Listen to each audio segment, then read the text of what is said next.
Midwesthockey.info back at it with a couple more predictions. I should say up front, this is a bit of a repeat. We did the Chicago Blackhawks once, and we had some technical difficulties, didn't we, Trent? Yeah, we sure did. So this is our take on the Chicago Blackhawks, done on a Sunday during football time. So hope you appreciate us, giving hockey a little bit of seniority here today. So we're going to talk about the Hawks and what we expect their lineup to look like on opening day. And Trent, the first line seems somewhat obvious. Yeah. Well, I mean, to a certain extent, you got Kane, Taves, and Hossa, who are the three best forwards by far. Now, I know Quenneville, he likes to spread that talent around on the first two lines. So you might see a little variation with one of those three guys on the second line to spread out some of that talent. That's kind of a qualifier on this. We don't necessarily think that's going to be the top line, but we think that those are the tops at those specific positions. Mm-hmm. I don't think Hossa plays with Kane very often, to be honest, but I mean, they'll be on the power play, I'm sure. Oh, yeah. Go ahead. What do we have for line two there? We had Shaw, Anisimov, and Dano. Anisimov and Dano came over in the trade for Saad. A lot of people felt bad that the Hawks lost Saad, but boy, they sure got some talent back for him, I think. Yeah, I think so too. I think that could definitely end up working out for him down the road. Yeah. Especially if some of these guys that they got, pan out. And I feel like so often in Chicago's system, they have these guys that, just work out. Yeah. If that line was to go into effect, it would be a little bit of a different role for Shaw. He's more of a checker, I think. Anisimov he's going to really help their depth at center, though, I think. Yeah, definitely. And I think they really like Shaw and, going and getting in the corners. And I think he has some of those Taves two-way qualities to him, so something to watch for. Yeah, he is a guy that gets under the skin of every opponent they play too. So he's done everything he could for the Blackhawks, no doubt about that. Oh, you want to move on? Yep. Okay, so we have Kruger centering the third line. He kind of came into his own in the postseason, I think. He was a key part of their playoff run. Garbett, another offseason acquisition in the trade to Dallas for the defenseman. I always forget his name. The Swedish guy. Yeah. Anyway, they got Garbett, and they also got Daly in that trade. And Teravainen, another young prospect who I think the Hawks expect big things. This could be a third line that could actually contribute offensively. Yeah.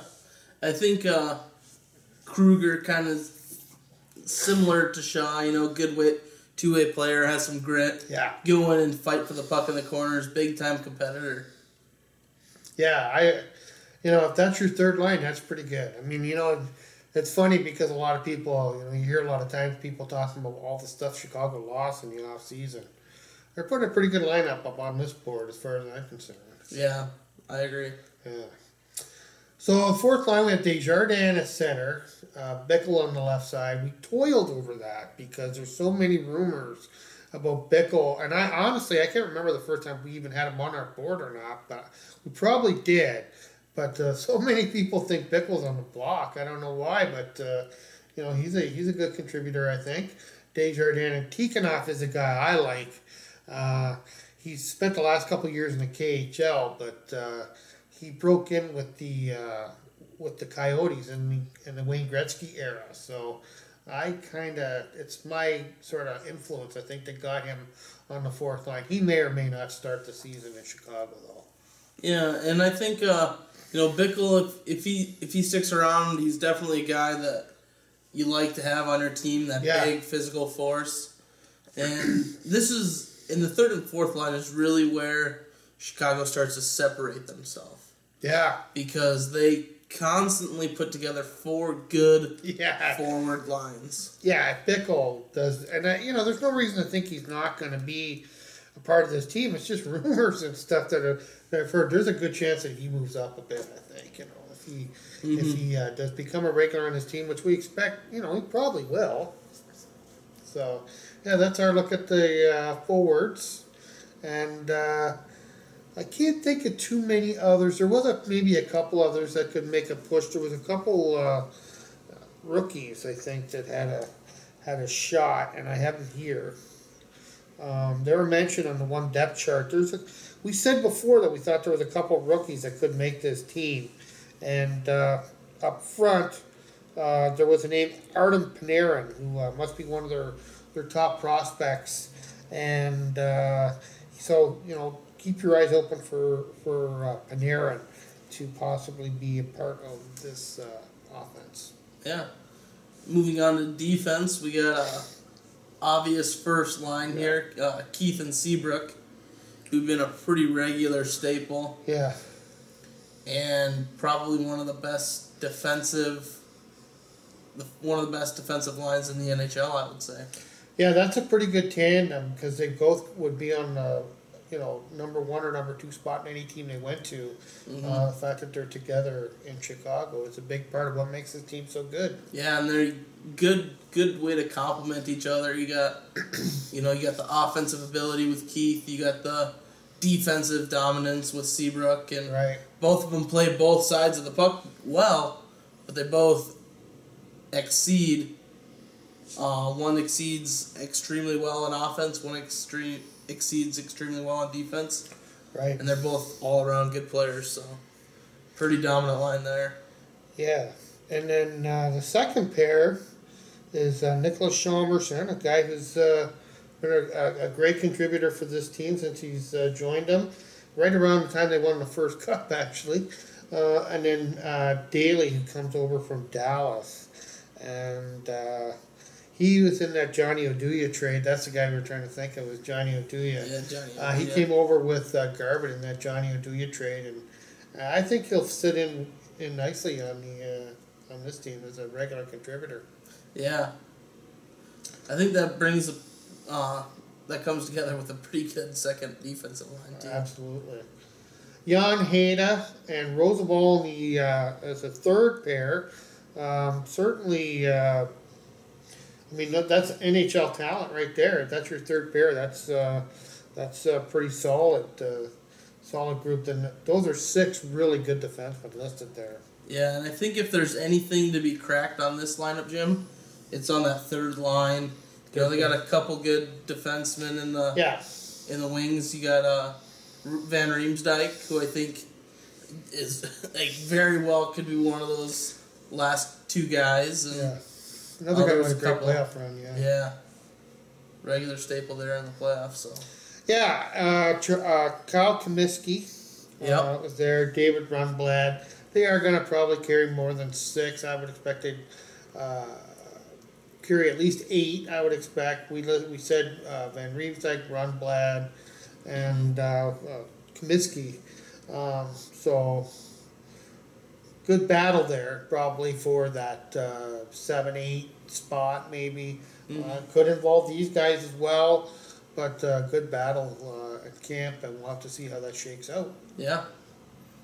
And that brings us probably to the least dramatic goalie situation in the Midwest, and that would be number 1, Crawford. Yeah. Just won them a Stanley Cup. Yeah. Number 2, Darling. Came in there for a little bit in the playoffs, performed. I don't see these two getting dethroned. No, they kind of looked after whatever goaltending issues they had early in the offseason. They did have another guy that was in there. Darling is clearly their choice for number 2. Crawford and Darling are going to be the guys on this team. They do have some NHL experience, albeit a few years ago. Michael Layton, who I would expect will be the number 1 guy in Rockford, grooming maybe another young guy. If anything happened, if one of these two was to knock on wood, it doesn't happen, but if one of these two was to go down, Layton is is a definite option to be there. So they are, a little bit deep, but yeah, Crawford's gonna be the guy. He's earned it. He won 2 Stanley Cups for him, and he for some reason he takes a lot of heat in Chicago, and I think that's the same in a lot of NHL cities. The NHL goaltenders they seem to take all the heat when things are going bad. I've seen it in Toronto with Bernier. You've seen it in Detroit with Howard. The goaltenders have kind of a lightning rod for wearing a goat horns kind of thing. Mm-hmm. But you cannot argue that Crawford is a Stanley Cup champion goalie, so he deserves it. Yeah. Yep. Kind of like quarterbacks in that aspect. I suppose. Yeah. They're the ones that they take the loss, they earn the win. So I suppose high praise goes with. So anyway, that's our look at the Chicago Blackhawks. That's our Blackhawks to start the 2015-16 NHL season. And Trent, what is this team's chances of maybe going to the dynasty level and putting a back-to-back Stanley Cup championship season together? That's a tough one. Yeah. That's TBD. Don't count them out. Yeah, don't count them out. That's for sure. So that's our Hawks, and we'll be back with another team. I think we still have the St. Louis Blues to go, so we'll have that, and we'll get that posted soon too. Stay classy, Midwest.